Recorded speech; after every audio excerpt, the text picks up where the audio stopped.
physical game. Oh, me, oh, my.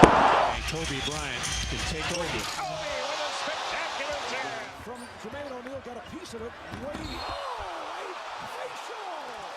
yes, and a foul. Welcome back, it's your boy KFB23, and today I want to start a new series called Ranking NBA Players Dual Partners over the last 2010s.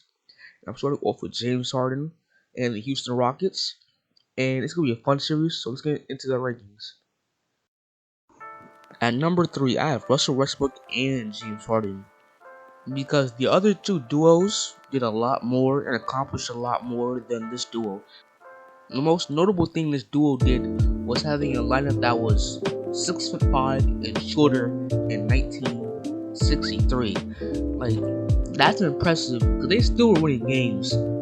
Also, for a good month and a half, Russell Westbrook was shooting out of his mind, shooting 50, 60, and 70% from the field on good efficiency while dropping 40 points per game, and was going crazy because they were going on 5-out offense, and nobody, and I mean nobody, could stay in front of Russell Westbrook for more than 2 seconds, even though they were still losing games because they weren't on a losing streak.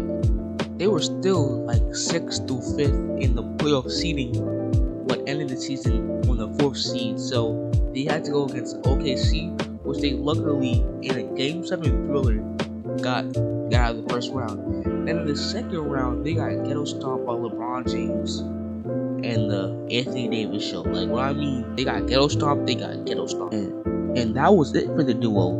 They broke apart, and that was it. That's why I put them on the 3rd spot. At number 2, I have James Harden and Dwight Howard. This was a really good duo, and they accomplished a lot more than the other one. This team was a 50-plus win duo every single year they played with each other. They were there since 2013, 2016.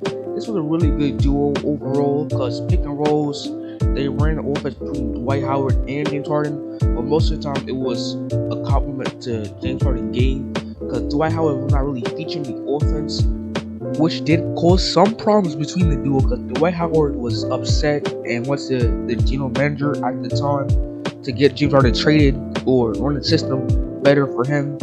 It was all a situation that I can't get into, but this duo for the time for James Harden, what he needed was a defensive player that could play defense and offense at an elite level, which Dwight Howard still had at the time. So, because James Harden back then was god awful at defense, god awful. That's why they needed Dwight Howard, and this was a really good duo. And the best season these two had together was 2015, arguably. This season, James Harden was 2nd in MVP voting, and in the playoffs, they got the 1st round and the 2nd round. They came back 3-1 against the lofty Clippers, and in the NBA Finals, they lost to the Warriors, with MVP Steph Curry. This team was really good, and that's why I'm at number 2. And at number 1, I got CP3 and James Harden.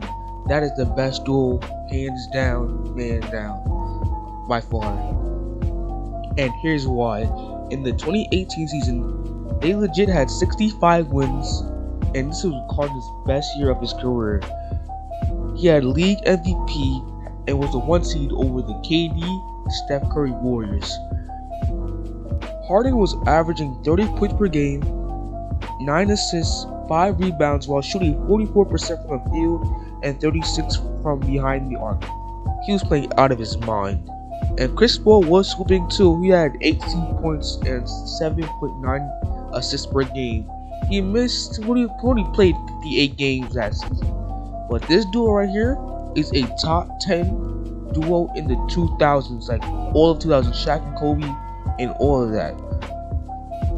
And in the playoffs, they easily got past Jimmy Butler Wolves and Mitchell's Jazz. In the Western Conference Finals against the KD Warriors, they were up 3-2, but in Game 6 they lost. In Game 7, they historically missed 27 open shot threes. Not open shot threes, but you know what I mean. And unfortunately, Chris Paul got injured in Game 5 of that series, which they could have really used in Game 6 and 7. It was a really sad time, because they were definitely going to beat LeBron's Cavs. That Cavs team was like 07 finals type B. Like, well, I mean, that team wasn't finals material, it wasn't finals material. So they had an easy pass to the championship if they got past Golden State Warriors. And that year alone beats any Dwight Howard years and any Russell Westbrook year. Because that was a historic season for Chris Paul and James Harden. And in their second year together, it wasn't as good. It was a poor performance from 2018 season, but they still had to face against the Golden State Warriors, but in the second round, which they lost in 6. And this was Chris Paul aging at this point. He wasn't as good in 2018 anymore, but that team was still a contender, like a championship contender team, and it was still a really good year. So that is my rankings. That's why I put them top to bottom, and that's pretty much it.